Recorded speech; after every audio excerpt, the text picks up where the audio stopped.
Mi marido me tiró por las escaleras del segundo piso después de golpearme durante 3 horas seguidas. Desperté en el hospital 2 días después, con 6 costillas rotas y la cara tan hinchada que apenas podía abrir los ojos. Fue entonces cuando descubrí que había huido con mi vecina, aquella que me sonreía todas las mañanas. Hola, mis amores, mi nombre es doña Iracema, pero todos me llaman Bema. Tengo 73 años, nací y crecí en Puebla, en el estado del mismo nombre, tierra de chiles en nogada, pero hace ya 40 años que vivo aquí en la Ciudad de México. Llegué a esta gran ciudad por una historia que contaré hoy por primera vez en Internet.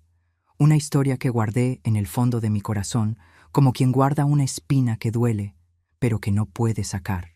Antes de comenzar, quiero decir que el equipo de este canal, Memorias de la Abuelita, me avisó que habrá un sorteo de 4,000 pesos para celebrar los 50,000 suscriptores.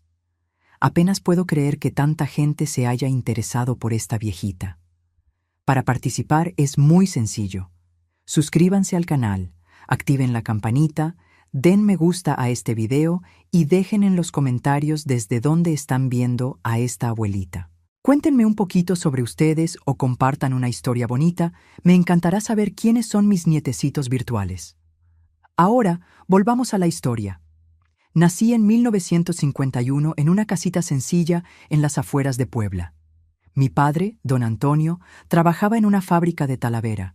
Llegaba a casa todos los días con ese polvo blanco en el cabello que parecía nieve.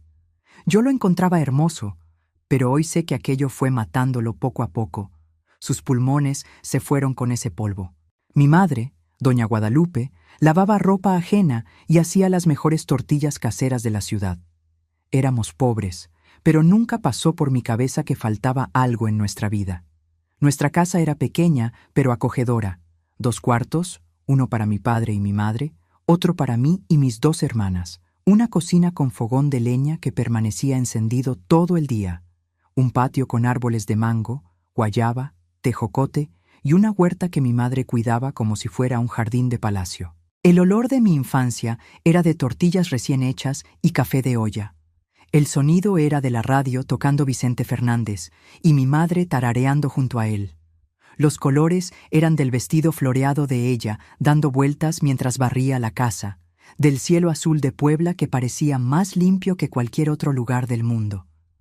Mi madre siempre decía: Iracema, cuando encuentres un hombre, asegúrate de que te mire a los ojos igual que tu padre mira a los míos. Y era verdad, mi padre miraba a mi madre como si fuera lo más precioso del mundo.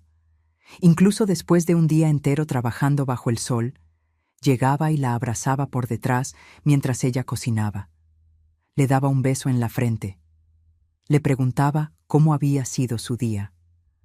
Un hombre que te respeta todo lo que eres, decía mi padre cuando me veía soñando despierta con las historias de amor de las revistas. Nunca acepté menos que eso, hija mía. Crecí creyendo que el amor era así, simple, respetuoso, lleno de pequeños gestos. Pensaba que todos los hombres trataban a las mujeres como mi padre trataba a mi madre. Inocencia de niña criada en buena familia. La escuela estaba lejos. Caminaba casi 1 hora para llegar, pero no me importaba. Me gustaba estudiar. Soñaba con ser maestra. Tenía facilidad con las letras. Leía todo lo que caía en mis manos. Mi padre, aún con poca educación, me animaba. El estudio es lo único que nadie te puede quitar, hija mía. Hice la normal que preparaba para ser maestra. Me gradué en 1970 con 19 años. Orgullo de la familia. Fui la primera en tener diploma. Mi padre lloró en la graduación, escondido, pensando que nadie lo veía. Pero yo lo vi, y ese llanto valió más que cualquier discurso. Comencé a dar clases en una escuelita cerca de casa. Niños de 7 a 10 años, grupo mixto. Adoraba mi trabajo, la pureza de los pequeños, la alegría cuando aprendían a leer una palabra nueva. Me sentía útil, importante, realizada. Fue en esa época cuando conocí a Gerardo. Apareció un día en la escuela trayendo a su sobrino para matricularlo. Alto, moreno, cabello bien cortado, un bigote fino que enmarcaba una sonrisa amplia. Vestía camisa social azul claro, pantalón de lino, zapatos lustrados. No era rico, pero se vestía con esmero. ¿Usted es la maestra?, preguntó mirándome de una manera que me hizo sonrojar al instante. Sí, Iracema Pérez, mucho gusto. El gusto es todo mío, Gerardo Sánchez. Su mano era grande, cálida, firme cuando estrechó la mía. Sentí un escalofrío que nunca había sentido antes. El sobrino entró en mi grupo y, coincidencia o no, Gerardo siempre venía a buscar al niño a la salida. Siempre arreglado, siempre sonriendo, siempre con un halago en la punta de la lengua. Maestra Iracema, usted se ve hermosa cuando enseña, sus ojos brillan. Disculpe el atrevimiento, pero ese vestido parece hecho para usted. Admiro a una mujer estudiada. ¿Hay algo más bonito que la inteligencia? Yo, muchacha del interior criada con valores firmes, pero sin experiencia alguna con el noviazgo, fui cayendo como tonta con cada halago, que era como agua en mi jardín de sueños románticos.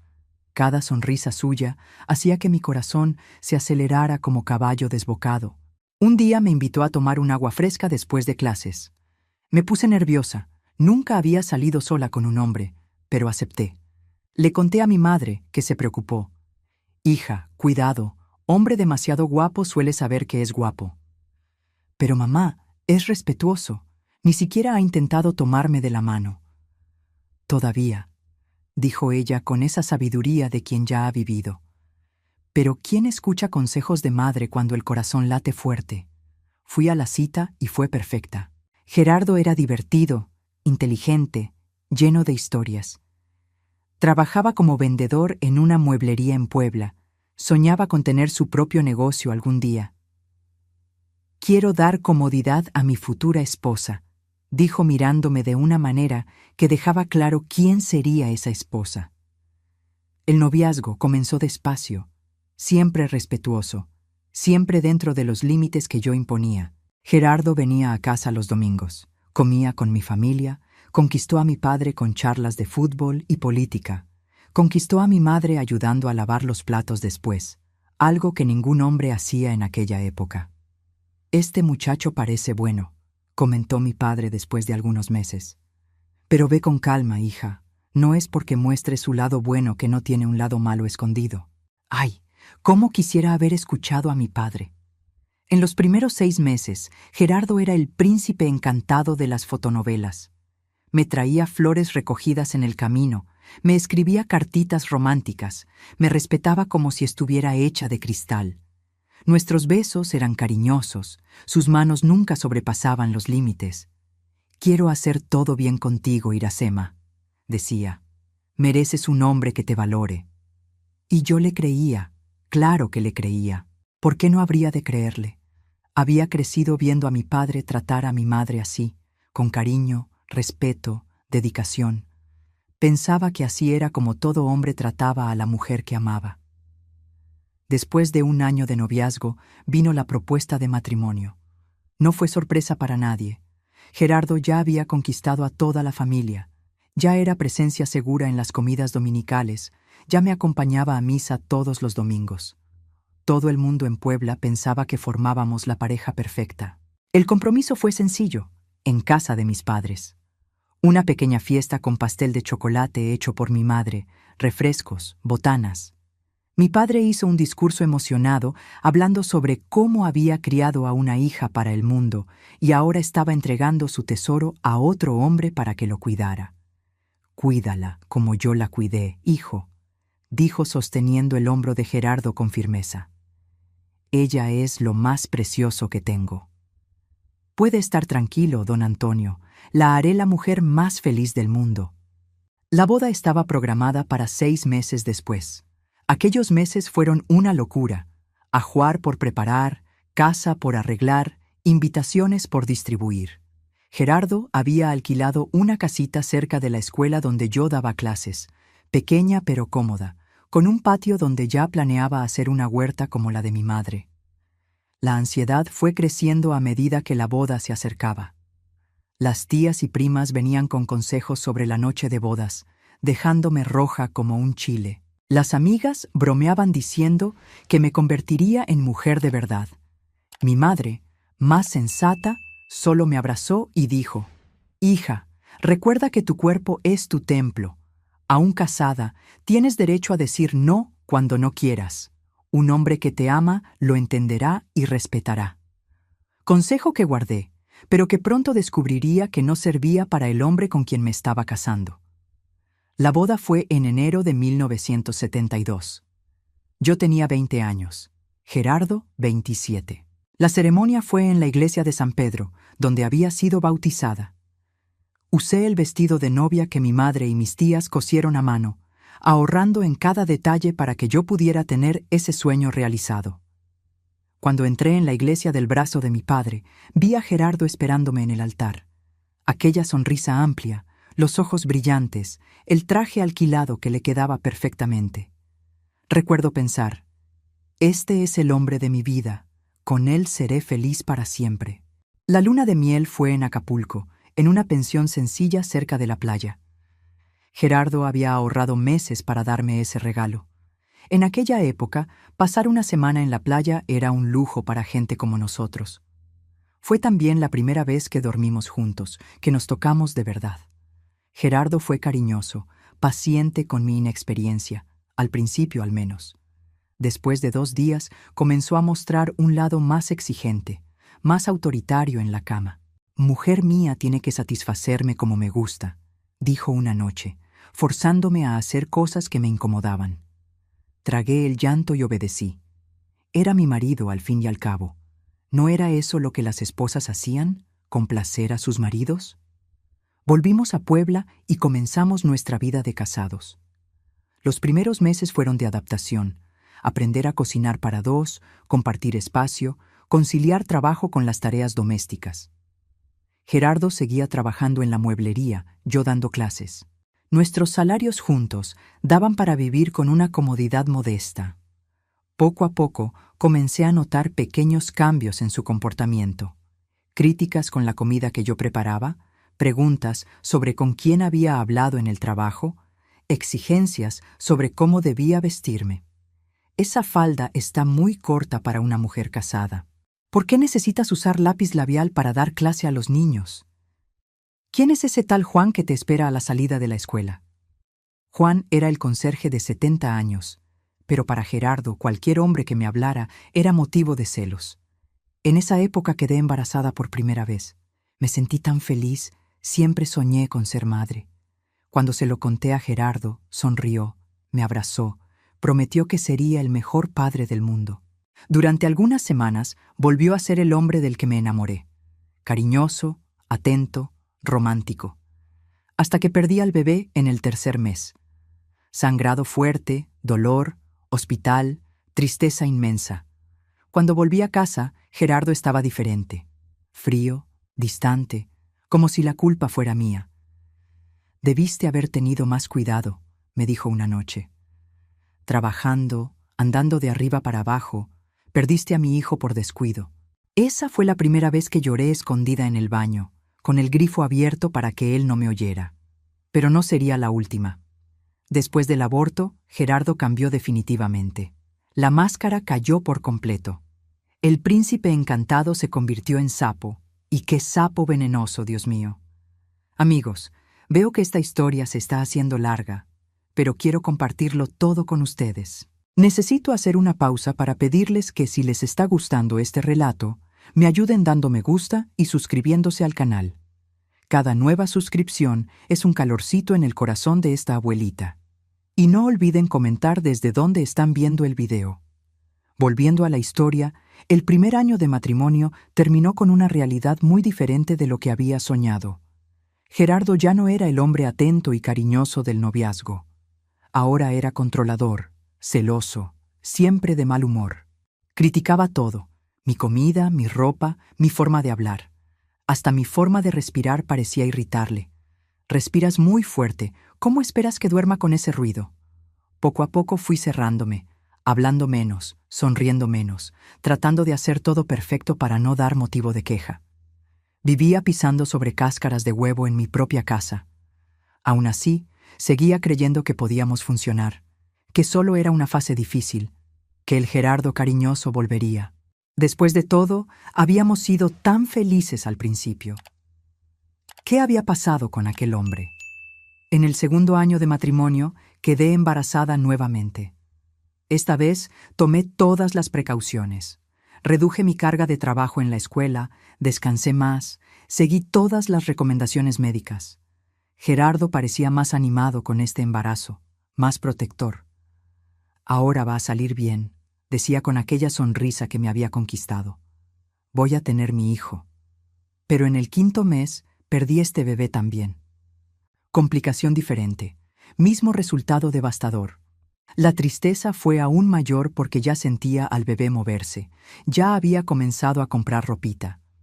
Esta vez Gerardo no esperó ni a que saliéramos del hospital para mostrar su ira. En el coche, de camino a casa, comenzó: «Hay algo mal contigo. Mujer normal no pierde hijos así. Mi madre tuvo 8 sin problema alguno». El doctor dijo: «¿Qué pasa, Gerardo? No es culpa de nadie». «Es culpa tuya, sí. Tu cuerpo no sirve». Llegamos a casa y él continuó, cada vez más agresivo en sus palabras. Por primera vez, le eché en cara todo lo que tenía atragantado durante meses. ¿Y tú crees que ayudas con tu mal humor, tus críticas, tu manera de tratarme como sirvienta? Fue cuando recibí la primera bofetada fuerte en la cara, arrojándome contra la pared. El sabor de sangre en la boca, el shock más grande que el dolor. «Nunca más me hables así», dijo entre dientes. «Soy tu marido, me debes respeto». Aquella noche, mientras él dormía, pensé en huir, volver a casa de mis padres. Pero sentía vergüenza. ¿Qué pensarían? La hija que no logró mantener el matrimonio, que no logró dar nietos. En esa época, una mujer separada era vista con otros ojos, era fracasada, mujer que no supo retener al marido.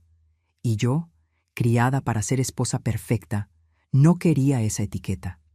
Así que me tragué el llanto y me quedé.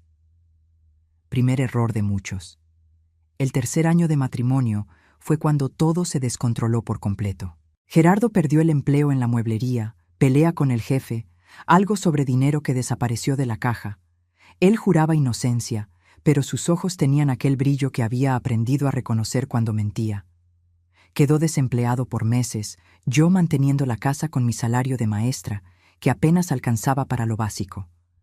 La bebida, que siempre fue social, se volvió diaria.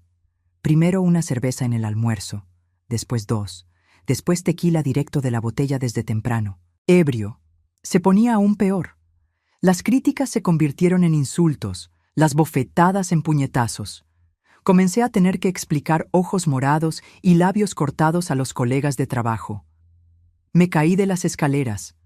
Me golpeé la cara con la puerta del armario. Las excusas de siempre, y la gente fingía creerlas porque era más cómodo que involucrarse. Mis padres, que vivían a algunas calles de distancia, comenzaron a sospechar. Mi madre me preguntaba directamente, pero yo negaba. Mi padre miraba a Gerardo con desconfianza en las raras ocasiones que aún íbamos a visitarlos. «Hija, si hay algo mal, sabes que puedes volver a casa», dijo mi madre un día cuando me encontró llorando en la cocina. «Todo está bien, mamá. Es solo una fase difícil. Pasará». Pero no pasó. Solo empeoró. Fue en aquella época cuando noté a la vecina acercándose. Marisa, mujer recién separada, unos 5 años mayor que yo. Bonita, cabello teñido de rubio, siempre arreglada incluso para estar en casa. Trabajaba como cajera en el supermercado y vivía sola en la casa al lado de la nuestra. Al principio fue un apoyo. Me traía galletas caseras, preguntaba si necesitaba ayuda, conversaba conmigo cuando me veía llorando en el patio. Se volvió amiga, confidente. «¿Él te golpea, querida? Eso no es normal, necesitas salir de ahí». «No puedo, Marisa, no tengo a dónde ir». «Claro que sí, el mundo es grande. Eres joven, bonita, inteligente, mereces algo mejor». Gerardo no apreciaba la amistad. Decía que Marisa era una mujer de la calle, que me iba a llevar por mal camino. Yo la defendía, decía que era la única amiga que tenía. Lo que no sabía es que mientras yo estaba dando clases, Gerardo y Marisa se habían acercado de otra manera. Un día encontré en casa una caja de cerillos de una cantina que quedaba al otro lado de la ciudad. Me pareció extraño. ¿Gerardo? Fui a conocer un lugar nuevo, dijo cuando pregunté. ¿Ahora vas a controlar dónde bebo también? Otra vez sentí olor a perfume diferente en su camisa. Perfume dulce, fuerte. Me tropecé con una mujer en el camión, explicó irritado. Deja de ser neurótica. Las señales estaban todas ahí, pero no quería ver. O tal vez no quería creer que además de todo, me engañaba. El nuevo empleo llegó 4 meses después. Vendedor en una tienda de materiales de construcción. Salario menor, pero al menos era algo. Pensé que las cosas iban a mejorar. Por algunas semanas mejoraron realmente. Gerardo comenzó a beber menos, a sonreír más. Comenzó a arreglarse para trabajar, bañarse bien, ponerse loción. Estás diferente, más animado, comenté un día. La vida está mejorando. Pronto tendremos dinero de nuevo, quizás hasta intentar otro hijo. ¿Otro hijo? Incluso después de todo lo que había pasado, mi corazón se aceleró con la idea. Todavía soñaba con una familia feliz, con un bebé en brazos. Tontería de mujer que no aprende. Fue el día 15 de mayo de 1975. Nunca olvidaré esa fecha, que todo cambió para siempre. Era un viernes lluvioso. Llegué a casa de la escuela más temprano porque el techo de un aula estaba goteando y mandaron a dispensar a los alumnos. Abrí la puerta y escuché una risa. Risa de mujer viniendo de nuestro cuarto. El mundo se detuvo, mi corazón se detuvo. Sabía lo que iba a encontrar, pero aún así no estaba preparada. Entreabrí la puerta. Gerardo y Marisa en mi cama, en el lugar donde yo dormía todas las noches. Cerré la puerta sin hacer ruido, ni siquiera me notaron. Fui hasta la cocina, me senté, me quedé mirando a la nada. No podía llorar, no podía gritar, solo sentía un vacío inmenso. Media hora después, oí la puerta trasera abriéndose y cerrándose. Marisa saliendo a escondidas para no ser descubierta. Después Gerardo salió del cuarto silbando. Cuando me vio sentada en la cocina, se detuvo en medio del camino. ¿Qué estás haciendo en casa a esta hora? Nos dejaron salir antes. Lluvia. Él me miró. Miró el reloj en la pared. Me miró de nuevo. Vi el momento exacto en que se dio cuenta de que yo sabía. ¿Viste algo?, preguntó, su voz ya cambiando. Vi todo. Tú y Marisa en nuestra cama. Esperaba gritos, bofetadas, negaciones, pero él se rió. Se rió como si fuera un chiste. ¿Y qué vas a hacer, ¿A quién le vas a contar? Me levanté de la silla, las piernas temblorosas. Me voy. Se acabó, Gerardo. Fue cuando él cambió. La risa se convirtió en gruñido. Los ojos se volvieron pequeños, oscuros. No te vas a ningún lado. Eres mi mujer. Solo sales de aquí cuando yo lo diga. No soy cosa para tener dueño. Se acabó. Intenté pasar junto a él, ir hasta el cuarto, recoger mis cosas. Fue cuando el infierno comenzó de verdad. Gerardo bloqueó mi paso con su cuerpo grande, fuerte, cerrando el camino como un muro de carne y odio. Intenté esquivarlo, me empujó hacia atrás. Caí sentada en la silla, el susto mayor que el dolor. No vas a ningún lado, dijo entre dientes. Esta casa es mía, tú eres mía. La casa es alquilada, Gerardo, y yo no soy propiedad. Se acabó, déjame pasar. Intenté levantarme de nuevo. Fue cuando me dio la primera bofetada fuerte en la cara, lanzándome hacia un lado. ¡Cállate, zorra! ¿Ahora me espías? ¿Quién te dio ese derecho? Otra bofetada más fuerte. Después un puñetazo en el estómago que me dobló por la mitad, sin aire. Caí de rodillas, la visión borrosa por el dolor y las lágrimas. Él me agarró por el cabello, me arrastró por la cocina. ¿Quieres saber por qué estaba con Marisa? Porque ella es mujer de verdad, sabe complacer a un hombre, no es frígida como tú. Me arrojó contra la pared. Mi cabeza golpeó, vi estrellas. Él continuó, cada vez más fuera de control, palabras peores que los golpes, destruyendo la poca autoestima que me quedaba. Ni un hijo puedes darme, vientre seco, inútil. Los golpes vinieron sin parar, puñetazos, patadas, bofetadas. Intenté protegerme, encogerme, pero él era mucho más fuerte. En algún momento dejé de sentir dolor, dejé de sentir cualquier cosa, solo quería que terminara. No sé cuánto tiempo duró. En mi memoria fueron horas, pero tal vez fueron minutos. Solo sé que cuando finalmente paró, yo estaba tirada en el suelo de la cocina, un ojo tan hinchado que apenas se abría, sangre escurriendo de la nariz, de la boca, de un corte en la ceja. Gerardo se quedó mirándome desde arriba, jadeando por el esfuerzo de golpearme. Después escupió en el suelo a mi lado. Si intentas salir de nuevo, te mato. ¿Entendiste? No respondí. No tenía fuerza ni para hablar. ¿Entendiste?, gritó pateándome en las costillas. Entendí, conseguí murmurar. Él se alejó, tomó las llaves, la cartera. Voy a salir. Cuando vuelva quiero la cena lista y tú con mejor cara. Ponte hielo en esa cara. Está demasiado fea. Y salió. Me dejó allí en el suelo, sangrando, sin ayuda, sin consuelo, sin nada. Me quedé acostada por un tiempo que pareció infinito. Cada respiración dolía, cada movimiento era agonía. Pero algo dentro de mí decía que necesitaba salir de allí, que si me quedaba, él me mataría. Me arrastré hasta el teléfono en la sala. Pensé en llamar a mis padres, pero sabía que mi padre vendría a matar a Gerardo y acabaría preso. Pensé en la policía, pero en aquella época la policía no se metía en pleitos de matrimonio. Llamé a la única persona en quien aún confiaba, mi hermana mayor, Lourdes, que vivía a unas cuadras. Lourdes, ayúdame. Gerardo, él me golpeó mucho. Apenas podía hablar entre sollozos y dolor. Dios mío, Iracema, quédate ahí, ya voy. Lourdes llegó en 15 minutos, acompañada de su marido, Juan. Cuando me vieron, quedaron en shock. Jesús Cristo, vamos al hospital ahora, dijo Juan, tomándome en brazos como a una niña. No, hospital no, él me encontrará allí. A nuestra casa entonces. Lourdes, toma algo de ropa para ella.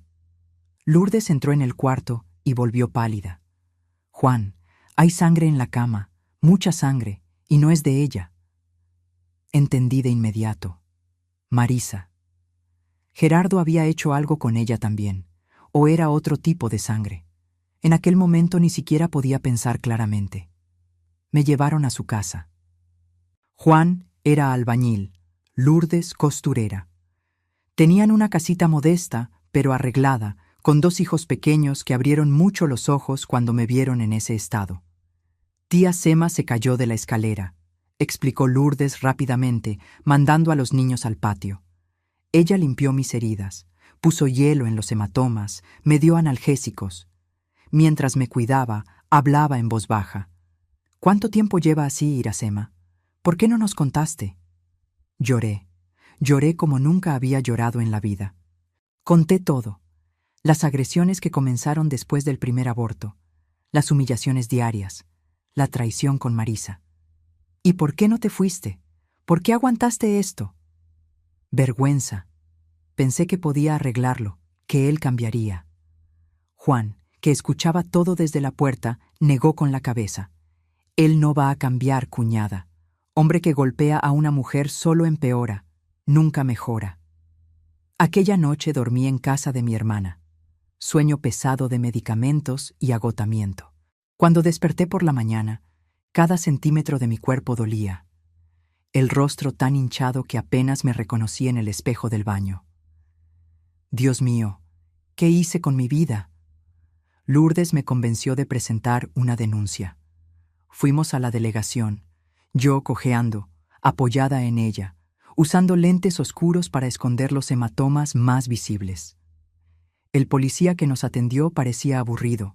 Anotó todo con cara de quien ya había escuchado esa historia 1000 veces. ¿La señora quiere presentar una denuncia contra su marido? Sí, quiero. Sabe que necesitará un examen médico forense, ¿verdad? Y que él puede ser detenido. ¿Es eso realmente lo que la señora quiere? Va a destruir la vida del hombre. ¿No quiere pensarlo mejor? destruir la vida de él. ¿Y quién se preocupaba por mi vida destruida? Pero me tragué la indignación. Estoy segura. Quiero presentar la denuncia. Hice el examen médico forense. Lista de lesiones, múltiples hematomas en rostro y cuerpo, corte en la ceja izquierda que necesitó 6 puntos, 2 costillas fracturadas, traumatismo en la cabeza, lesión en el riñón. El médico que me examinó susurró mientras anotaba: si la señora vuelve a casa, él la matará la próxima vez. No volví. Me quedé en casa de mi hermana mientras la policía buscaba a Gerardo. 3 días después, recibí la noticia. Había desaparecido, llevándose ropa, documentos, abandonando el empleo. Huyó como el cobarde que es, dijo mi cuñado. Mejor así, lejos de ti. Pero aún faltaba un detalle en toda esta historia. Marisa, la vecina, la amante, la amiga. Ella también había desaparecido.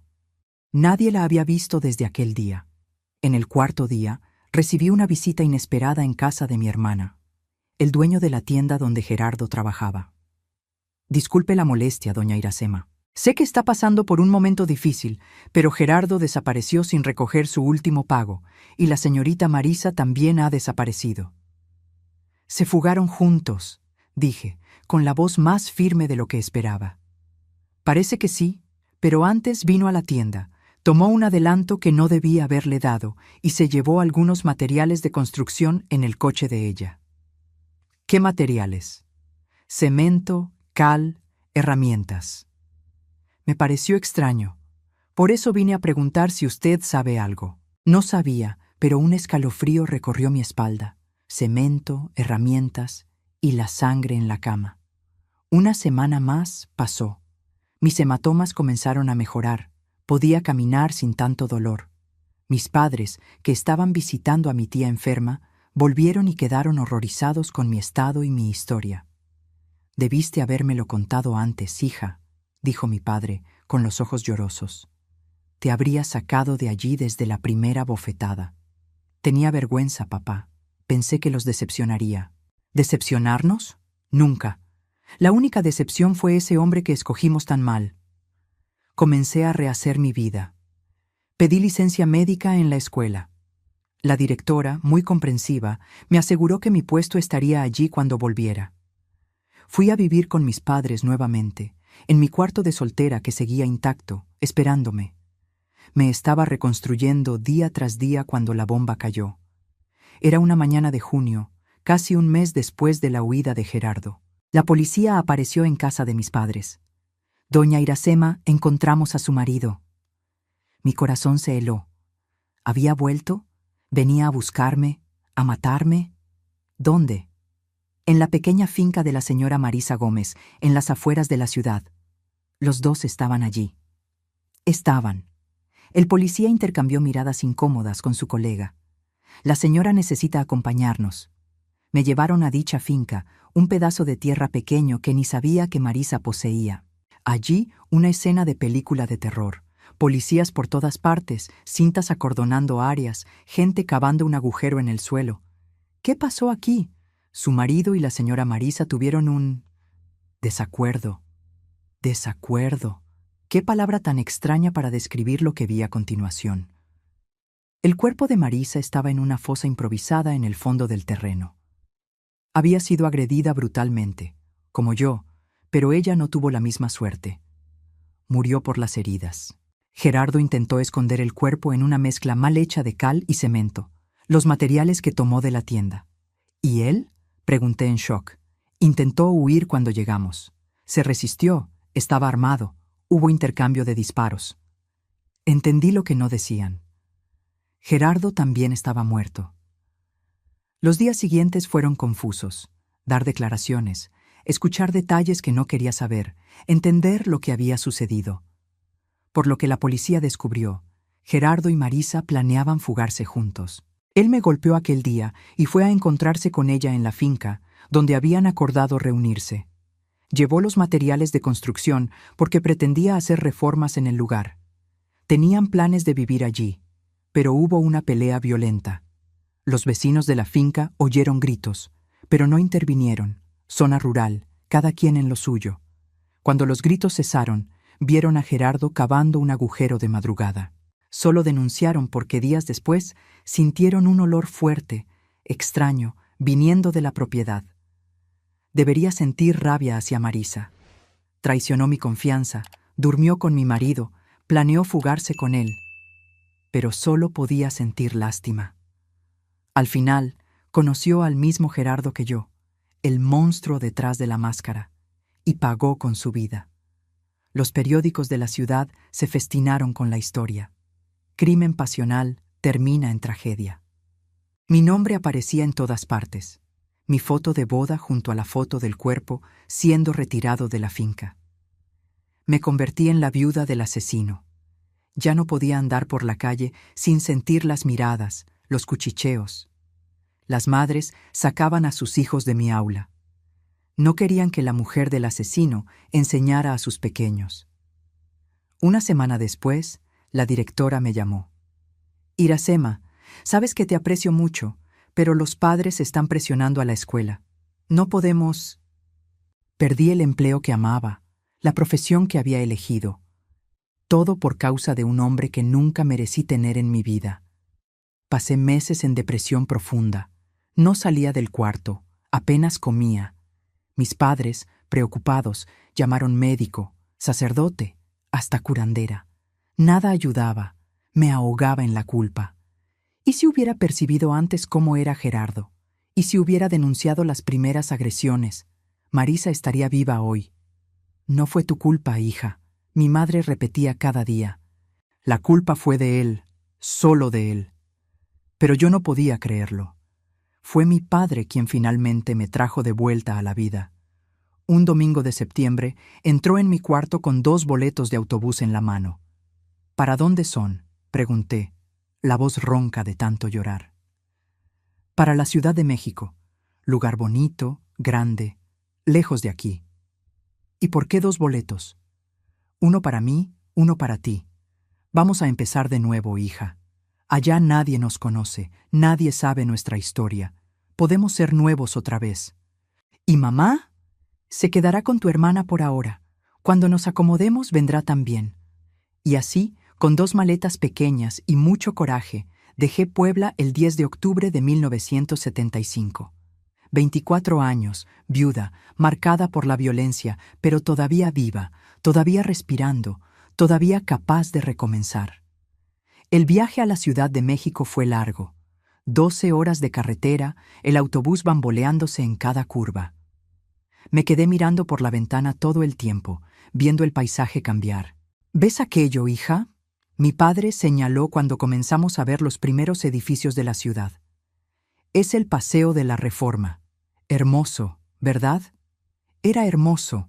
Las avenidas amplias, los edificios altos, el bullicio de la ciudad.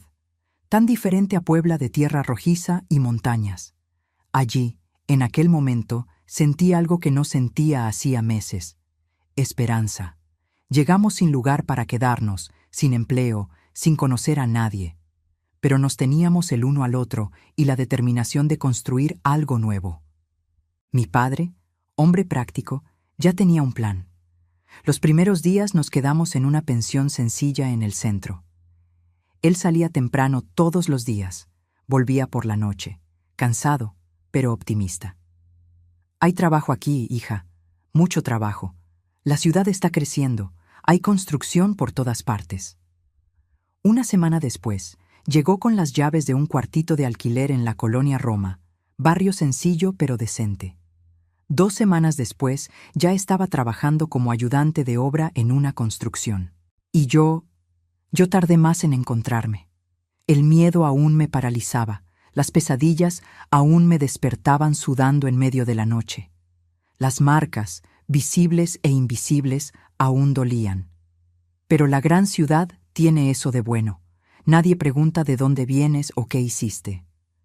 Todo el mundo está demasiado ocupado con sus propias vidas.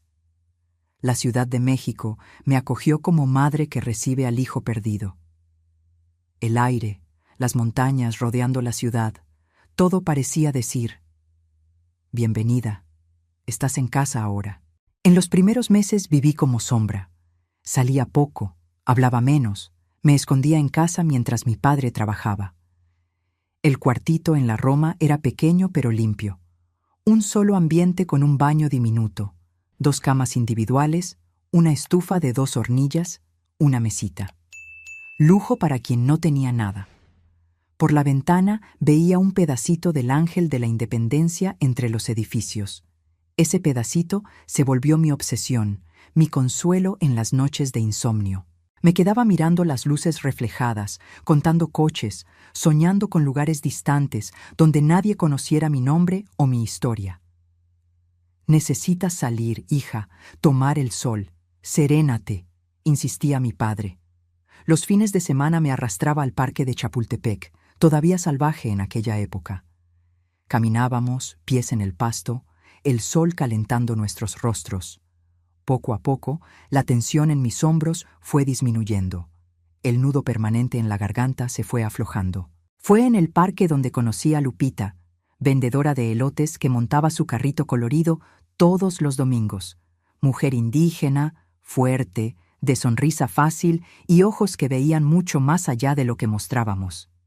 «Estás cargando demasiado peso, muchacha», me dijo un día mientras me entregaba el elote caliente. «No fuiste hecha para cargar tanto». No sé por qué, pero aquellas palabras simples abrieron la compuerta. Comencé a llorar allí mismo, frente a ella, frente al carrito, frente a los otros clientes. Lloré como niña perdida. Lupita no se asustó, no hizo preguntas. Solo vino hasta mí, me abrazó fuerte, me llevó detrás del carrito donde tenía un banquito de madera. «Llora todo, llora hasta secarte». Después platicamos. Lloré durante 1 hora. Ella se quedó allí, pasando la mano por mi espalda, murmurando palabras de consuelo. Cuando finalmente paré, exhausta, me ofreció agua, un tamal, un pañuelo limpio. «Ahora cuenta». Y conté.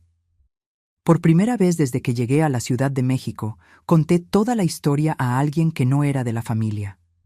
Hablé de Gerardo, de las agresiones, de Marisa, de las muertes, de la huida para recomenzar.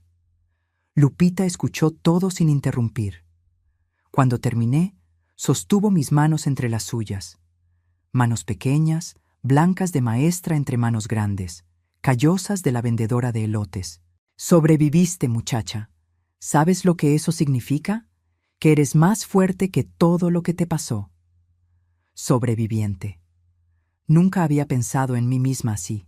Siempre me veía como víctima, como fracasada, como mujer que no logró retener al marido o ver las señales de peligro. «Ven a trabajar conmigo», continuó Lupita. «No en el parque. Tengo una fondita pequeña en el mercado de la Merced. Necesito ayuda y tú necesitas motivo para salir de casa». Mi padre se mostró receloso al principio. Extraño, hombre desconocido.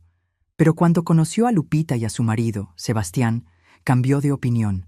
Vio en ellos lo que yo había visto: personas buenas, genuinas, sin segundas intenciones. Comencé a trabajar en la fondita en enero de 1976.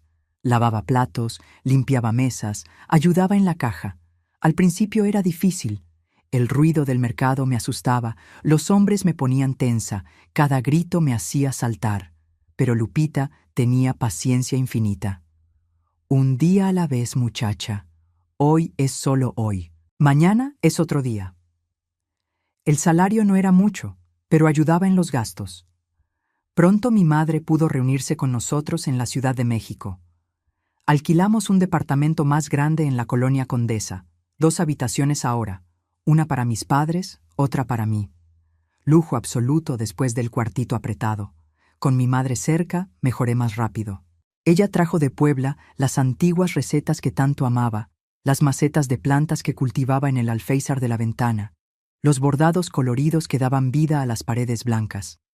Trajo el olor de casa, de infancia, de tiempos más simples. «Esta ciudad es buena», decía mientras regaba las plantas. «Tiene aire libre, tiene horizonte. Respiramos mejor aquí». Y respiraba, realmente, cada vez más profundo, cada vez con menos miedo.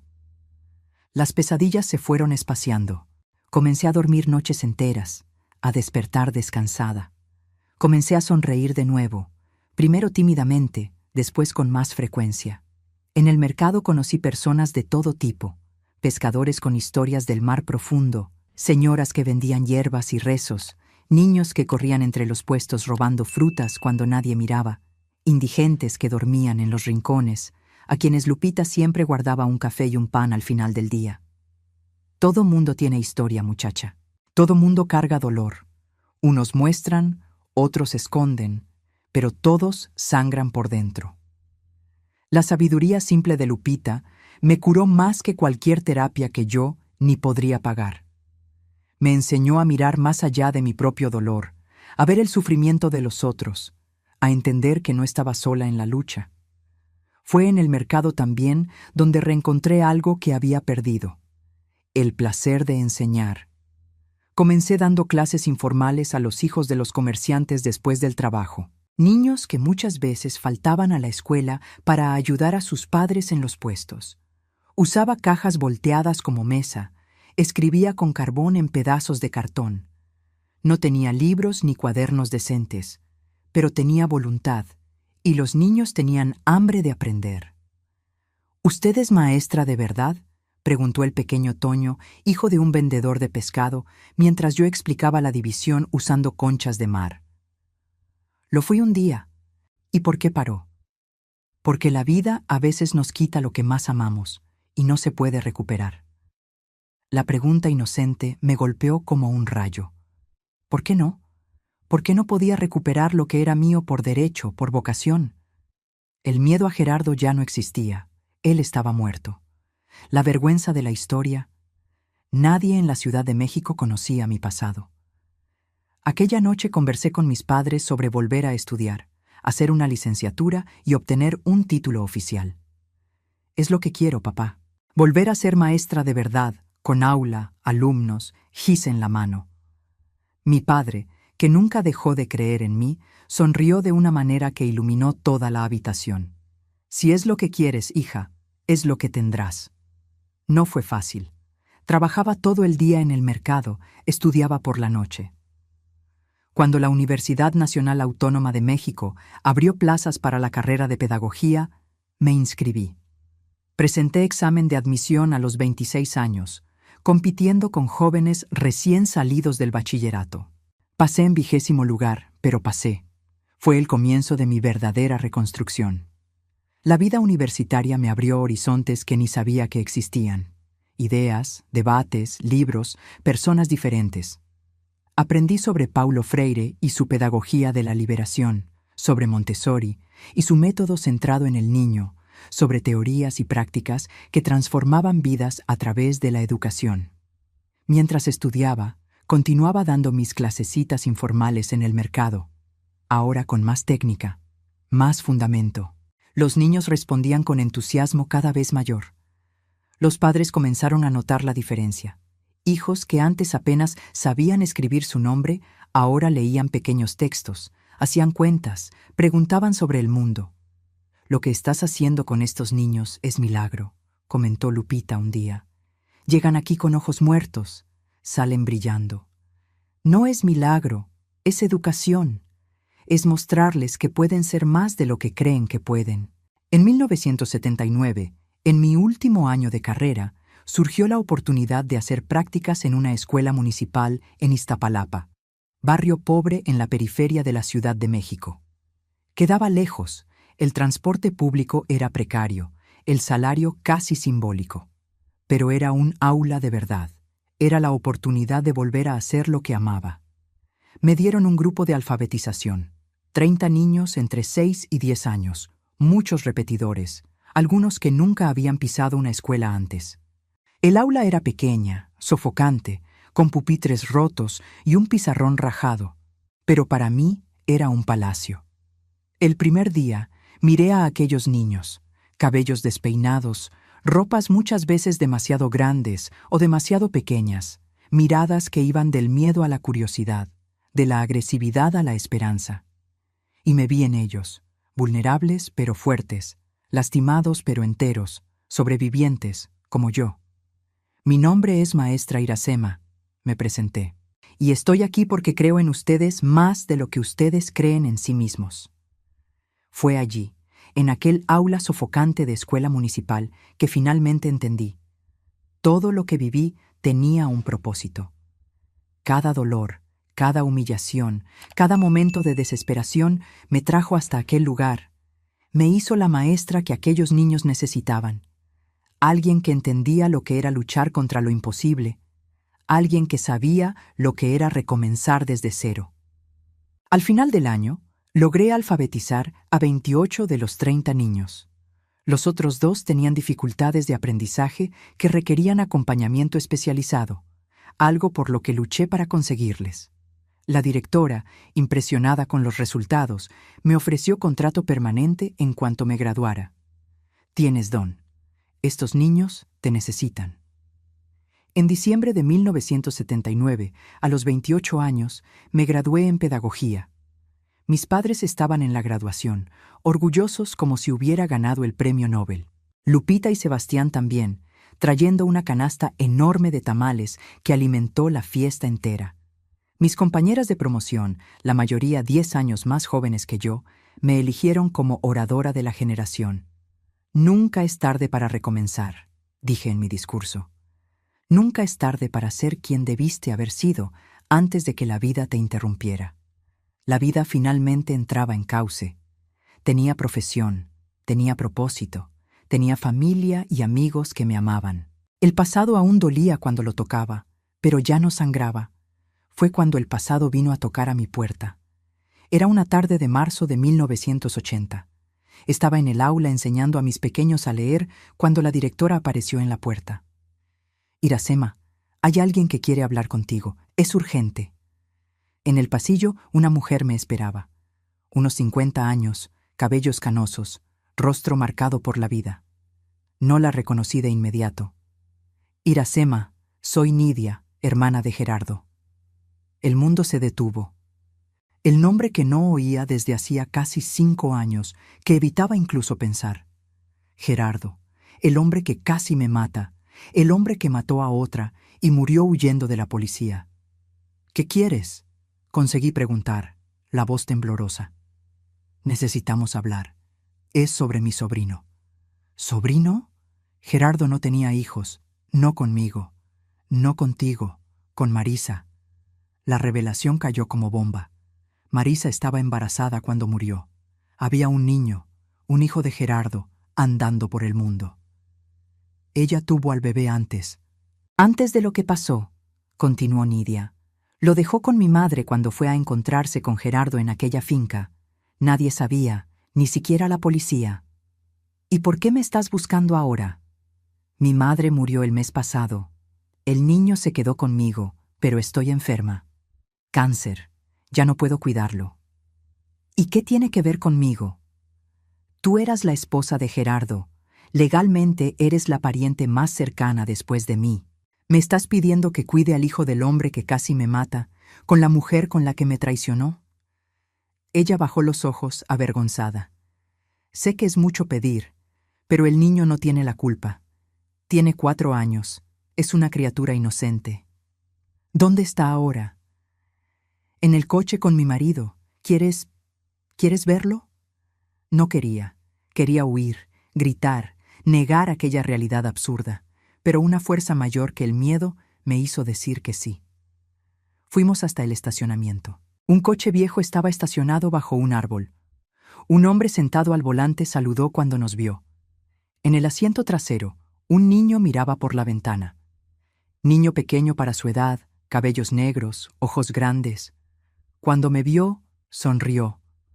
Una sonrisa que conocía bien, la misma sonrisa que un día me encantó en el rostro de Gerardo. Tía Nidia, ¿quién es esta señora? Es una amiga, Lucas, una amiga que va a cuidar de ti unos días. Días. Ella había dicho días, pero sus ojos decían otra cosa. No puedo. Hablé en voz baja para que el niño no oyera. Es demasiado para mí. Él no tiene a nadie más. Irá a un orfanato. ¿Por qué no buscaste a la familia de Marisa? Busqué. Nadie quiso saber nada. El padre dijo que su nieto murió junto con su hija. Miré al niño nuevamente. Ya no veía a Gerardo en él, ni a Marisa. Solo veía a un niño asustado, confuso, a punto de perder lo poco de estabilidad que conocía. Dame tiempo para pensar. No tengo tiempo, Iracema. La quimioterapia comienza mañana. No puedo cuidarlo así. Un día. Dame un día. Ella dudó, luego asintió. Vuelvo mañana a esta misma hora. Si no quieres quedarte con él, iré directamente a asistencia social. Pasé la noche en vela. Caminé por el parque hasta la madrugada, conversando con la luna, con las estrellas, con los fantasmas de mi pasado. ¿Cómo podría criar al hijo de Gerardo? ¿Cómo miraría ese rostro todos los días y no vería al hombre que destruyó mi vida? Pero, ¿cómo podría condenar a un niño inocente a crecer sin familia, sin amor? Yo, que sabía lo que era estar marcada por una historia que no elegí. Por la mañana, todavía sin respuesta, fui a dar clase. Miré a mis alumnos, niños que me habían enseñado tanto sobre perdón, sobre recomenzar, sobre ver más allá de las cicatrices. Pensé en el pequeño Lucas, que no pidió nacer de esos padres, que no pidió ser abandonado. En el receso, llamé a mis padres. Necesito contarles algo. Es complicado. Expliqué todo. Esperé la reacción negativa, el shock, la negativa. Tráelo a casa, dijo mi madre simplemente. ¿Qué? Al niño, tráelo a casa. Si va a ser tu hijo, va a ser nuestro nieto también. Mamá, es hijo de Gerardo. Y el niño no tiene la culpa de quién es el padre o la madre. Por la tarde, cuando Nidia volvió, ya tenía mi respuesta. Me quedaré con él. Ella lloró. Sacó de su bolso una carpeta con documentos, acta de nacimiento, cartilla de vacunación, algunas fotos. Gracias. Sé que no merecía esto de ti. Lucas vino hasta mí, curioso pero cauteloso. Me agaché para quedar a su altura. Hola, Lucas. ¿Me recuerdas? Soy Iracema. Vas a vivir conmigo. En mi casa hay un parque muy cerca. ¿Te gusta ir al parque? Los ojitos brillaron. Me gusta. La abuelita nunca me llevaba. En ese momento, mirando a aquel niño que llevaba la sangre del hombre que casi me mata, tomé la decisión más importante de mi vida. El pasado no definiría mi futuro ni el suyo. Llevé a Lucas a casa ese mismo día. Mis padres lo recibieron con los brazos abiertos, sin dudarlo, sin juzgar. Mi madre ya había preparado la habitación, arreglado juguetes viejos que guardaba no sé de dónde ni por qué. Ven, hijo mío. ¿Quieres un pedazo de pastel? Hice de chocolate, como les gusta a los niños. Lucas, tímido al principio, pronto se soltó con el cariño de mis padres. Por primera vez lo vi sonreír sin reservas, una sonrisa de niño que se siente seguro. Acostada en la cama aquella noche, escuchando la respiración tranquila del niño que ahora dormía en la habitación de al lado, entendí que la vida me había dado una oportunidad de sanar no solo a mí misma, sino de interrumpir un ciclo, de impedir que el odio, la violencia, el dolor que Gerardo llevaba pasara a otra generación. Sería madre de una manera que nunca imaginé, en circunstancias que nadie podría prever. Pero lo sería, y lo haría diferente de todo lo que había vivido. El mañana, por primera vez en muchos años, parecía más brillante que el ayer. Criar a Lucas lo cambió todo. Los primeros meses fueron de adaptación. Él preguntando por la tía Nidia, llorando por la noche, extrañando la nueva casa, la nueva familia. Yo aprendiendo a ser madre de repente, a los 29 años, de un niño de 4 que llevaba en la sangre una historia que yo tanto quería olvidar. ¿Por qué la tía Nidia no viene a buscarme?, preguntaba casi todos los días. Está enferma, mi cielo. Necesita estar en el hospital para mejorar. ¿Y cuando mejore me voy a ir? La pregunta me partía el corazón. La inseguridad en sus ojos, el miedo a un nuevo abandono. No, Lucas, esta es tu casa ahora, para siempre. Explicar la situación a un niño de esa edad era un desafío diario. ¿Cómo decirle que su padre biológico había matado a su madre biológica? ¿Cómo explicarle que la tía probablemente no sobreviviría al cáncer? ¿Cómo hacerle entender que ahora yo era su madre, no por sangre, sino por elección? Fui adaptando la verdad, dosis pequeñas, adecuadas a su edad. Tu papá y tu mamá tuvieron que ir al cielo, pero antes me pidieron que cuidara de ti. No era mentira completa. En algún lugar, creía que Marisa, si pudiera elegir, preferiría ver a su hijo con alguien que lo amara, aunque fuera yo.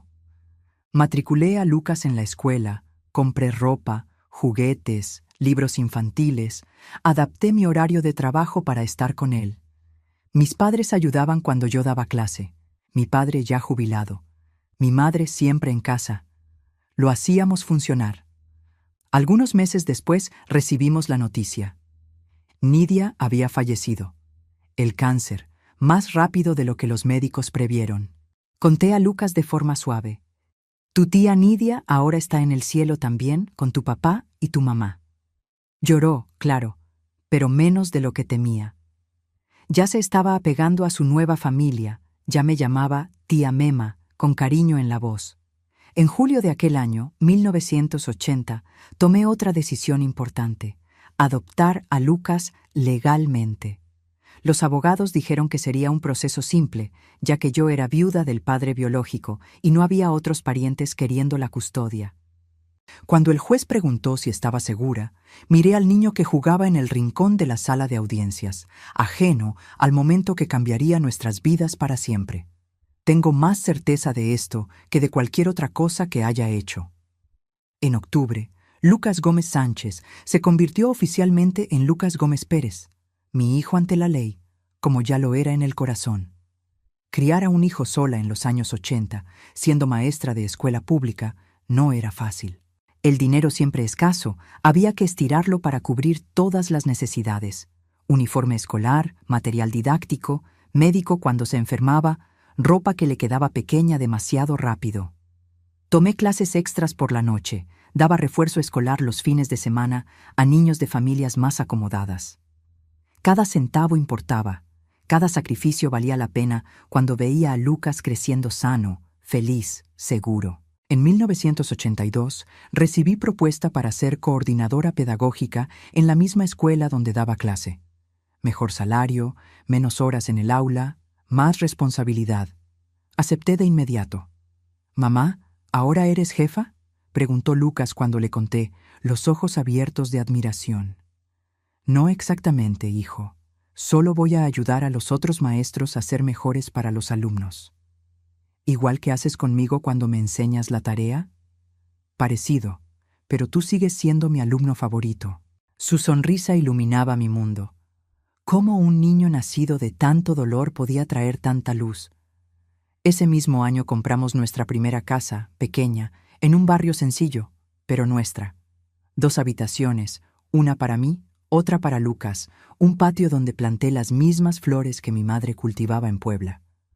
Mis padres continuaron en el departamento en La Condesa, pero venían a visitarnos todos los fines de semana. Por primera vez desde que salí de Puebla, me sentí verdaderamente establecida, con raíces, con futuro. Lucas crecía demasiado rápido. A los 8 años ya era un niño inteligente, curioso, con talento especial para el dibujo. Llenaba cuadernos de bocetos, paisajes, personas, animales imaginarios. «¿De dónde viene ese don?», pregunté a mi madre, observando a Lucas dibujar concentrado. «De su madre, tal vez. ¿Sabías si esta Marisa dibujaba?». No lo sabía. Conocía tan poco de la mujer cuyo lugar, irónicamente, había asumido en la vida de Lucas. De Gerardo prefería no ver nada en el niño, aunque a veces un gesto, una expresión, me tomaba desprevenida, trayendo memorias que prefería enterradas. En 1985, a los 34 años, conocí a Antonio, profesor de matemáticas transferido de Monterrey. Comenzó a trabajar en la misma escuela que yo. Hombre gentil, tranquilo, con paciencia infinita para explicar fracciones y decimales a niños frustrados. «¿Usted es la coordinadora, Iracema?». «Mucho gusto, Antonio Viera». Apretón de mano firme pero no intimidante, mirada directa pero respetuosa, sonrisa discreta sin pretensión de encantar. Comencé a notar cómo trataba a los alumnos con dificultad, sin prisa, sin juicio. Cómo escuchaba las dudas de las maestras más jóvenes sin menospreciar. Cómo llevaba café a la secretaria cuando estaba sobrecargada. Pequeños gestos que hablaban más que grandes declaraciones. Un día, Lucas tuvo una crisis de apendicitis. Necesitó ser operado de urgencia. Me desesperé. Llamé a la escuela avisando que no iría. Antonio apareció en el hospital horas después. Vine a ver si necesita algo. Puedo buscar ropa, comida, lo que sea. La gentileza me conmovió. No estaba acostumbrada a recibir ayuda de hombres que no fueran mi padre. No hace falta, pero gracias. Mis padres vienen en camino. Entiendo, pero me quedo aquí con usted hasta que lleguen. Nadie debería esperar solo en un hospital. Se quedó. Conversamos sobre todo y nada, sobre libros, películas, lugares que nos gustaría conocer, sobre educación, sobre sueños para nuestros alumnos, sobre café. Él lo prefería recién molido, yo instantáneo por practicidad. Cuando mis padres llegaron, pensé que se iría, pero se quedó. Compró comida para todos, hizo bromas para aliviar la tensión, esperó hasta que Lucas salió de la cirugía y supimos que todo estaba bien. Gracias por hoy, le dije cuando finalmente se iba. Hice lo que cualquier amigo haría. ¿Somos amigos? Me gustaría que lo fuéramos. La amistad se convirtió en cenas quincenales, las cenas en paseos dominicales, los paseos en besos tímidos cuando Lucas dormía. Tuve miedo, tanto miedo. Los recuerdos de Gerardo aún me atormentaban.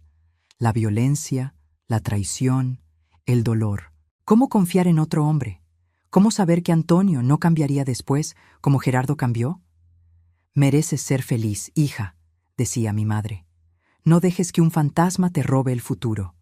Antonio fue paciente. No presionó, no exigió, no reclamó. Respetó mi ritmo, mis miedos, mis reservas. En 1987, después de 2 años de relación, me pidió matrimonio. No fue nada espectacular. Solo preguntó durante una cena en casa, con Lucas participando en la conversación. Iracema, Lucas, quiero preguntarles algo importante. ¿Podemos ser una familia de verdad? Lucas, entonces con 11 años, respondió antes que yo. ¿Vas a ser mi papá? Si tú quieres y si tu mamá acepta. El niño me miró, ansioso por la respuesta. En ese momento, me di cuenta de que no decidía solo por mí. Lucas necesitaba un padre de verdad, no solo la memoria idealizada que yo había construido para protegerlo de la verdad horrible. Sí, respondí, lágrimas en los ojos. Vamos a ser una familia. Nos casamos en una ceremonia sencilla, solo familia y amigos cercanos. Lucas fue el padrino, orgulloso en el traje pequeño que eligió solo. Mi padre entregó a su hija por segunda vez, ahora con certeza en el corazón de que sería un final feliz. Antonio se mudó a nuestra casa.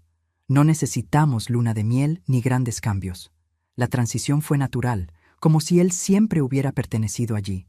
La primera vez que Lucas lo llamó papá fue durante un partido de fútbol en el patio. Balón improvisado con calcetines, porterías hechas con zapatos. «Papá, mira lo que sé hacer». Antonio se quedó inmóvil. Me miró como pidiendo permiso. Asentí, el corazón rebosante. «Te estoy viendo, hijo. Muy bien». Lucas corrió a abrazarlo. Los dos allí, en el atardecer de domingo, unidos no por sangre, sino por algo más fuerte. Elección, amor, respeto. En 1988 recibí invitación para ser directora de una escuela nueva en un barrio marginado. Desafío inmenso, estructura precaria, niños en situación de riesgo, maestros desmotivados. Dudé. Es demasiado, confesé a Antonio. Con Lucas, con la casa, con todo. Puedes hacerlo, Iracema. Si alguien puede transformar esa escuela, eres tú. Y si fracaso, no lo harás. Pero si ocurre, estaremos aquí, tu puerto seguro. Acepté. La escuela primaria Nueva Esperanza se convirtió en mi segundo hogar. Llegaba temprano, salía tarde, conocía a cada alumno por su nombre, a cada familia, cada desafío. En un año, redujimos la deserción escolar en un 60%. En 2, mejoramos los índices de alfabetización. En 3, teníamos huerta comunitaria, biblioteca improvisada con libros donados, clases de música los fines de semana. ¿Cómo hiciste esto?, preguntó el secretario de Educación durante una visita. No lo hice sola. Lo construimos juntos, maestros, alumnos, familias. En 1990, a los 39 años, cuando pensaba que mi familia estaba completa, descubrí que estaba embarazada. Sorpresa total. Los médicos habían dicho que probablemente no podría concebir después de los traumas físicos sufridos con Gerardo. ¿Está seguro, doctor?, pregunté incrédula, mirando el resultado del análisis. Absolutamente. Está de 2 meses. Felicidades. Antonio lloró cuando se lo conté. Lucas, entonces, con 14 años, osciló entre entusiasmo y celos. ¿Vas a querer más al bebé que a mí?, preguntó una noche, vulnerable como no lo veía hace años. Nunca. Tú fuiste mi primer hijo, te elegí, nada cambia eso. El embarazo fue tranquilo, al contrario de los que tuve con Gerardo. Cuerpo más viejo, pero alma en paz. Trabajé hasta el 8º mes, barriga enorme y toda la disposición. Marina nació en junio de 1991, una mañana soleada de invierno templado. Parto normal, rápido, casi sin dolor. Es tan pequeña, dijo Lucas, sosteniendo a su hermana con infinito cuidado. Necesito protegerla. Y la protegió. Hermano mayor celoso, vigilante, cariñoso. Cambiaba pañales, daba biberón, contaba cuentos, dibujaba personajes para acompañar el sueño de su hermana. La vida finalmente parecía perfecta. Familia completa, carrera estable, casa propia, los fantasmas del pasado cada vez más distantes, recuerdos que ya no dolían tanto. Hasta que en 1992, Lucas, entonces con 16 años, hizo la pregunta que más temía. Mamá, necesito saber la verdad sobre mi padre biológico. Estábamos solos en casa. Antonio había llevado a Marina a vacunar. Lucas me esperaba en la cocina cuando llegué del trabajo, expresión seria, determinada. ¿Por qué esto ahora, hijo? Necesito la partida de nacimiento original para un documento de la escuela. Vi su nombre, Gerardo Sánchez. Investigué en la biblioteca, encontré noticias antiguas. Me quedé helada. Las noticias, el asesinato, la fuga, el tiroteo con la policía, mi nombre en los titulares como viuda del asesino. Todo lo que intenté protegerlo. Hijo, ¿es verdad? ¿Él mató a mi madre biológica? ¿Te golpeaba? Me senté, piernas temblorosas. El momento que había postergado por 12 años finalmente había llegado. Es verdad, Lucas, pero es más complicado que lo que cuentan las noticias.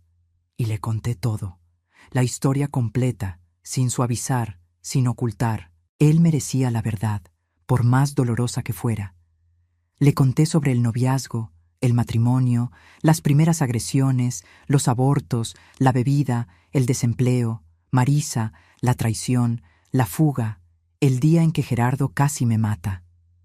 Le conté sobre la finca, sobre cómo la policía encontró los cuerpos, cómo Nidia apareció años después con él todavía bebé, cómo tomé la decisión más importante de mi vida, ser su madre a pesar de todo. Lucas escuchó en silencio, lágrimas silenciosas descendiendo por el rostro que ya mostraba rasgos del hombre que sería en breve. Entonces soy hijo de un monstruo, dijo finalmente, la voz entrecortada. No, Lucas, eres hijo mío, de quien te crió, te amó, te educó. Pero su sangre corre en mí. ¿Y si soy como él? ¿Y si un día yo? Nunca serás como él. ¿Sabes por qué? Porque creciste con amor, con respeto, con valores. Gerardo no tuvo eso. ¿Cómo puedes estar segura? Porque te observo desde hace 12 años. Veo cómo tratas a tu hermana, cómo respetas a las niñas en la escuela, cómo ayudas a los más débiles. Tu carácter ya está formado, hijo, y es hermoso. Lloró en mis brazos. Lloró como cuando era pequeño y tenía pesadillas. Pero esta vez la pesadilla era real, era su origen, era su sangre. Gracias por quererme, mamá, incluso después de todo lo que él te hizo. Fue la mejor decisión que tomé en mi vida. Tú me salvaste tanto como yo te salvé a ti. Y era verdad. Lucas me dio propósito cuando más lo necesitaba. Me enseñó a confiar nuevamente, a amar sin miedo. Me hizo creer en segundas oportunidades cuando pensaba que mi vida había terminado. Aquella noche, cuando Antonio volvió con Marina, le conté lo que había sucedido. Él entendió, como siempre. Voy a hablar con él, de hombre a hombre. Los dos se quedaron horas en el patio, hablando bajo las estrellas. No sé qué dijo Antonio, pero cuando volvieron, Lucas estaba más ligero, más sereno. Papá dice que quiere adoptarme oficialmente, comentó Lucas más tarde, para que yo tenga su apellido también. ¿Puedo? Claro que puedes, si es lo que ustedes dos quieren. Quiero ser un Viera como ustedes. En 1993, Lucas Gómez Pérez se convirtió oficialmente en Lucas Gómez Pérez Viera, un nombre que llevaba todas sus historias. La biológica en el Gómez, la de la madre que lo eligió en el Pérez, la del padre que lo aceptó en el Viera. La vida siguió. Lucas se graduó de la preparatoria con excelentes notas. Ganó beca para la Facultad de Arquitectura, el don del dibujo encontrando propósito profesional. Marina creció espabilada, habladora, curiosa sobre todo. En 1996, a los 45 años, recibí Premio de Educadora del Año en la Ciudad de México, reconocimiento por el trabajo en la escuela que transformamos juntos. Yo, maestros, comunidad. Este premio no es solo mío, dije en el discurso. Es de cada niño que creyó que podía lograr más, de cada familia que confió en la educación como camino, de cada maestro que no se rindió a pesar de las dificultades. Lucas y Marina estaban en el público, orgullosos. Antonio filmaba todo con cámara nueva, regalo de aniversario de boda. En el camino de regreso a casa, Lucas, entonces con 20 años, dijo algo que guardaré para siempre. Cuando crezca, quiero ser como tú, mamá, alguien que transforma vidas. Ya lo eres, hijo, transformaste la mía. La niña que un día huyó de Puebla con el corazón roto y el cuerpo marcado, había logrado no solo sobrevivir, sino vivir plenamente. No solo existir, sino hacer la diferencia. A los 73 años, mirando hacia atrás, veo que cada pedazo de mi historia, incluso los más dolorosos, me trajeron hasta aquí, hasta este momento compartiendo con ustedes lo que aprendí. Que la vida puede quebrantarnos, pero somos nosotros quienes elegimos cómo pegar los pedazos. Que el pasado moldea pero no determina. Que el perdón, principalmente a nosotros mismos, es el camino más difícil y más necesario. Y que familia no se hace de sangre, sino de elecciones diarias de amor que permanece incluso cuando sería más fácil rendirse. Hoy miro mis manos arrugadas, manchadas por el tiempo, con venas azules saltadas como ríos en mapa antiguo, y pienso en todo lo que ya hicieron. Sostuvieron gis en aulas llenas, limpiaron lágrimas de niños asustados, estrecharon manos de padres agradecidos, acunaron a mis hijos, acariciaron a mi marido, cultivaron flores en el patio de la casa que construimos juntos. Estas mismas manos que un día temblaron de miedo, ahora se mueven con la seguridad de quien sabe exactamente quién es y por qué está aquí. Los años 2000 llegaron con Lucas graduado, arquitecto trabajando en un despacho respetado en la Ciudad de México. Marina terminando la preparatoria, soñando con la Facultad de Medicina. Quiero curar personas, mamá, como tú curas con palabras, pero con medicinas también. Yo, a los 49 años, seguía en la dirección de la escuela que se había convertido en referencia en la red municipal. Antonio, coordinador de área en la Secretaría de Educación, siempre apoyando mis iniciativas más audaces. Vamos a montar una biblioteca comunitaria abierta los fines de semana, propuse en una reunión. ¿Con qué dinero?, preguntó el supervisor de la red. Donaciones, mano de obra voluntaria. Los padres ayudan con el trabajo, los alumnos con campañas, las editoriales con libros. El dinero no es el único recurso que tenemos. Y así fue. En 6 meses transformamos un salón abandonado en espacio de lectura vibrante. Adolescentes que antes vagaban por las calles, ahora discutían a Carlos Fuentes, Octavio Paz, Elena Poniatowska. En 2002, Lucas se casó con Fernanda, compañera de facultad, muchacha dulce, talentosa, con la misma pasión por el dibujo y la arquitectura. Boda sencilla en la playa, pies en la arena, corazones abiertos. «Mamá», me dijo en la víspera mientras ajustábamos el traje prestado, «quiero que sepas que todo lo que sé sobre amar viene de ti, de lo que me enseñaste. Yo, hijo, pero pasé años con tanto miedo. No es el miedo lo que importa, sino hacer lo correcto a pesar de él». Ese año también Marina entró a la Facultad de Medicina. 6º lugar general, orgullo de la familia. Lloré cuando recibimos la noticia, imaginando a la niña que creció en barrio sencillo, ahora transformada en médica. «¡Lo logré, mamá! ¡Voy a ser doctora!». «Siempre supe que lo lograrías, hija. Nunca dudé». En 2005, a los 54 años, enfrenté mi primer gran desafío de salud. Nódulo en el seno detectado en examen de rutina. 2 palabras que ninguna mujer quiere oír. Cáncer de mama. «Vamos a tratarlo», dijo el médico. «Detectado temprano, buenas probabilidades». Antonio quedó más afectado que yo. Lloró cuando se lo conté. Me abrazó como si pudiera desaparecer entre sus brazos. «No voy a perderte. No puedo. Y no lo harás, mi amor. Ya enfrenté cosas peores que un nodulito rebelde. Hice cirugía, radioterapia. Perdí cabello, gané cicatriz. Pero nunca perdí la certeza de que viviría.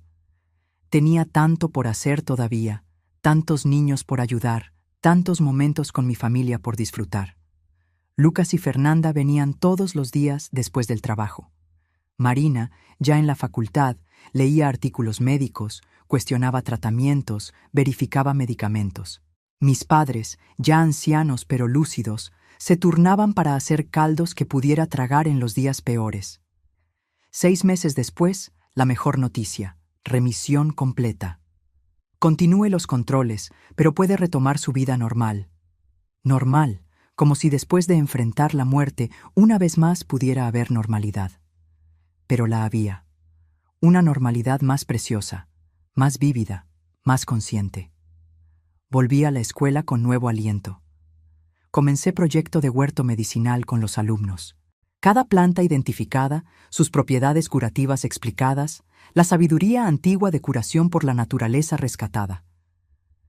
Maestra Iracema ahora es doctora también, bromeaban los alumnos. No, mis niños, solo aprendí que prevenir es mejor que curar, que cuidar el cuerpo es tan importante como alimentar la mente. En 2007, Lucas y Fernanda me dieron mi primer nieto. Pedro nació una mañana de marzo, sonrosado, llorón, perfecto. ¿Quiere cargarlo, abuela?, preguntó Lucas, los ojos brillantes. Tomé aquel paquetito en brazos, sintiendo el peso tan ligero pero tan significativo. Tercera generación, continuidad, vida que sigue a pesar de todos los obstáculos. «Hola, Pedro», susurré. «Soy tu abuela Mema. Tengo tantas historias que contarte cuando crezcas». Marina se recibió de medicina en 2008, especialización en pediatría. «Quiero cuidar niños, mamá, como tú siempre hiciste, pero a mi manera». En 2010, a los 59 años, tomé la difícil decisión de jubilarme de la escuela. Casi 20 años como directora, transformando no solo estructura física, sino mentalidades. Era hora de pasar la estafeta. «Pero maestra Iracema, la escuela es usted», argumentó el nuevo secretario de Educación, queriendo convencerme de quedarme. «No puede ser. Una escuela pertenece a la comunidad, a los alumnos, a los padres, a los maestros. Si depende de una sola persona, no es una institución, es un proyecto personal». Pasé meses preparando a mi sucesora, maestra joven, dedicada, llena de ideas propias. Creé manuales, documenté procesos, compartí lecciones aprendidas en la práctica que ninguna universidad enseña. «¿Cómo sé si estoy lista?», preguntó en mi último día. Nunca estamos totalmente listos, pero siempre estamos dispuestos a aprender y mejorar. Es suficiente. La jubilación abrió nuevo capítulo. Tiempo para viajar con Antonio, conocer lugares que solo veíamos en fotos. Tiempo para visitar a Lucas y familia, ahora con segundo nieto en camino.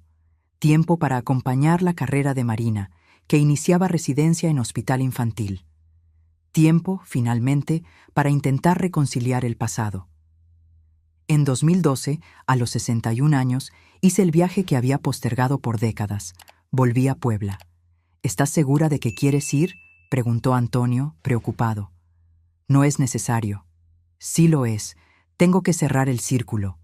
Puebla había cambiado. Crecido, modernizado, perdido mucho del aire provinciano que recordaba. Pero algunas cosas permanecían. La catedral aún dominaba el centro. Las montañas aún abrazaban el horizonte. El calor aún derretía el asfalto en enero. Visité la casa donde crecí, ahora comercio, tienda de ropa. Visité la escuela donde di las primeras clases, aún funcionando, nuevos maestros, nuevos niños, mismos desafíos. Visité lugares que evitaba en los recuerdos, la casa donde viví con Gerardo, el mercado donde compraba víveres, la iglesia donde me casé por primera vez. ¿Buscando a alguien, señora?, preguntó el joven dependiente en la farmacia, que antes era la tienda del señor Juan. Buscando fantasmas, respondí sonriendo, pero creo que se han ido.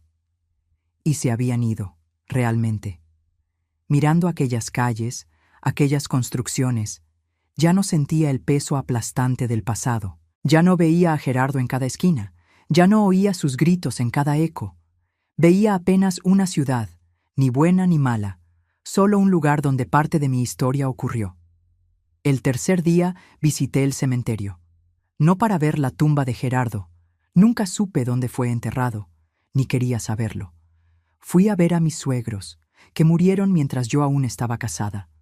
Personas sencillas que no lograron controlar al hijo que criaron, pero que siempre me trataron con cariño. Descansen en paz, murmuré, dejando flores simples. No guardo rencor. Y realmente no guardaba.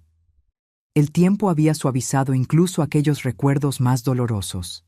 La rabia, el miedo, el resentimiento, sentimientos que consumen más a quien los lleva que a sus destinatarios. Había aprendido a soltarlos. Volví a la Ciudad de México más ligera, como si hubiera dejado en Puebla las últimas ataduras que aún me retenían al pasado. ¿Cómo fue?, preguntó Antonio cuando me recogió en la terminal. Liberador. En 2015, a los 64 años, perdí a mi madre. Derrame cerebral súbito, muerte rápida. Estaba regando las plantas del balcón cuando simplemente se desplomó. Cuando la ambulancia llegó, ya se había ido. Dolor diferente de todos los anteriores.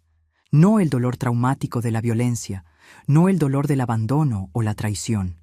Dolor natural, parte del ciclo de la vida. Hija que entierra a madre, orden esperado, pero nunca realmente aceptado. Parecía estar tan bien, lamentó mi padre en el velorio, pareciendo haber envejecido décadas en un día. Estaba bien, papá, feliz, rodeada de amor. Qué mejor forma de partir. Mi padre la siguió 8 meses después. Murió de nostalgia, dijeron los vecinos. Tal vez. O tal vez simplemente ya no sabía vivir sin la compañera de casi 60 años. Almas gemelas que ni la muerte logró separar por mucho tiempo. Heredamos su departamento. No tuvimos corazón para venderlo. Lo transformamos en espacio comunitario donde ofrecía clases gratuitas de alfabetización para adultos. Forma de honrar a mi madre, que tanto valoraba la educación, y a mi padre, que decía que el estudio es lo único que nadie te quita. En 2018, Marina se casó con colega médico, Rodrigo, anestesiólogo, hombre tranquilo que traía paz a mi hija, siempre tan intensa, tan apasionada por todo lo que hacía. Él me calma, mamá. Es como puerto seguro en la tormenta que soy. Los mejores matrimonios son así, hija, complementarios. Uno trae lo que el otro necesita. El mismo año, Lucas y Fernanda tuvieron la tercera hija. Ya tenían a Pedro y Julia. Ahora llegaba la pequeña Iracema. Le pusimos tu nombre, mamá. ¿Estás segura? Absolutamente. Queremos que sepa de dónde viene, que lleve el nombre de la mujer más fuerte que conocemos. En 2020, el mundo se detuvo con la pandemia. A los 69 años me vi aislada en casa. Grupo de riesgo, lejos de los nietos, de las actividades comunitarias, de la vida que había construido. Antonio y yo nos reinventamos, aprendimos tecnología, videollamadas, redes sociales, aplicaciones de mensajería. Continué alfabetizando adultos, ahora por la pantalla de la computadora. Contaba cuentos a los nietos por video, hacía pan con Marina a distancia, cada una en su cocina. Está más actualizada que yo, abuelita, bromeaba Pedro, ya adolescente, enseñándome a usar filtros graciosos. Fue durante la pandemia cuando Lucas sugirió: «Mamá, ¿por qué no cuentas tu historia a más personas? Puede ayudar a quienes están pasando por momentos difíciles». ¿Mi historia? ¿Quién va a querer escucharla? Todo el mundo. Es historia de superación, de amor, de recomienzo. La gente necesita eso ahora más que nunca. Aún reluctante, grabé el primer video en el celular. Amateur total, luz mala, encuadre peor. Hablé sobre cómo enfrentaba el aislamiento, cómo mantenía la esperanza en tiempos oscuros. Lucas editó, publicó en un canal improvisado en YouTube, Memorias de la abuelita Mema. Para mi sorpresa, el video se viralizó. Cientos, después miles de visualizaciones. Comentarios emocionados. Doña Iracema, usted se parece a mi abuelita que perdí. Gracias por compartir su sabiduría. Este video me dio esperanza cuando estaba casi renunciando. Gracias. Pero por favor, queremos más historias de la abuelita. Y así comenzó mi carrera tardía de influenciadora digital, como Marina bromea. Videos semanales contando historias de superación, algunas mías, otras que presencié a lo largo de la vida. Recetas antiguas, consejos de jardinería, reflexiones sobre educación, envejecimiento, familia. Nunca había hablado públicamente sobre Gerardo, sobre las agresiones, sobre la huida desesperada. Era capítulo que guardaba para conversaciones privadas, para momentos de orientación a mujeres que pasaban por situaciones similares. Hasta hoy, a los 73 años, decidí que era hora de compartir la historia completa, sin cortes, sin suavizar. No para provocar lástima ni para vanagloriarme de la superación, sino para mostrar que hay salida incluso cuando parece que el mundo se desplomó. Que hay vida, y vida abundante, después del trauma. Lucas me ayudó a preparar el guión. Marina revisó garantizando que la información médica estuviera correcta. Antonio sostuvo mi mano mientras grababa las partes más difíciles, haciendo pausas cuando la emoción se volvía demasiado fuerte. Esta es mi historia. Cruda, real, dolorosa en partes, pero también llena de belleza, de amor, de esperanza. Historia de niña del interior que enfrentó el infierno personal y emergió no solo sobreviviente sino triunfante. No por mérito propio, nadie vence solo, sino por el apoyo de tantas personas buenas que Dios puso en mi camino. Personas como mis padres que me enseñaron valores inquebrantables, como doña Lupita, que me acogió cuando huí, como Antonio, que me mostró que un hombre de verdad construye, no destruye, como Lucas, hijo que el destino me dio por el camino más improbable, que me enseñó a amar incondicionalmente, como Marina, regalo que pensé que nunca recibiría, prueba viviente de que siempre hay oportunidad para recomenzar, y ahora personas como ustedes que están viendo este video, mis queridos. Si llegaron hasta aquí, tengo un agradecimiento especial. Esta historia no fue fácil de contar, ni debe haber sido fácil de escuchar. Pero creo en el poder de las historias compartidas, en la sanación que viene cuando transformamos dolor en propósito. Por eso pido, si esta historia tocó su corazón, si trajo alguna reflexión, den me gusta y suscríbanse al canal. Cada suscripción es un abrazo virtual que recibo con cariño. Cada comentario es conversación que continúa más allá de este video. Si estás pasando por un momento difícil, sea violencia doméstica, pérdida, enfermedad, soledad, debes saber que hay vida más allá del dolor, que el mañana puede ser diferente, que eres más fuerte de lo que imaginas. Si conoces a alguien en esa situación, extiende tu mano. A veces, Todo lo que la persona necesita es alguien que crea en ella cuando ya no consigue creer en sí misma. Y recuerda siempre, tu historia no termina en tus peores días. La última página aún no ha sido escrita. Mientras hay vida, hay posibilidad de nuevos capítulos, de giros inesperados, de finales felices que ni te atreves a soñar ahora. De niña asustada de Puebla a abuelita youtuber en la Ciudad de México, ¿quién podría prever ese camino? Nadie, ni yo misma. Pero aquí estoy, y aquí están ustedes. Gracias por escuchar, por formar parte de mi historia, por permitirme formar parte de la suya. Con amor de abuela que ya conoció el fondo del pozo, pero descubrió que hasta allí crece flor, Iracema Pérez Viera, 73 años, maestra jubilada, madre, abuela, sobreviviente y, sobre todo, testigo de que el amor siempre vence. Un beso al corazón de cada uno y hasta el próximo video.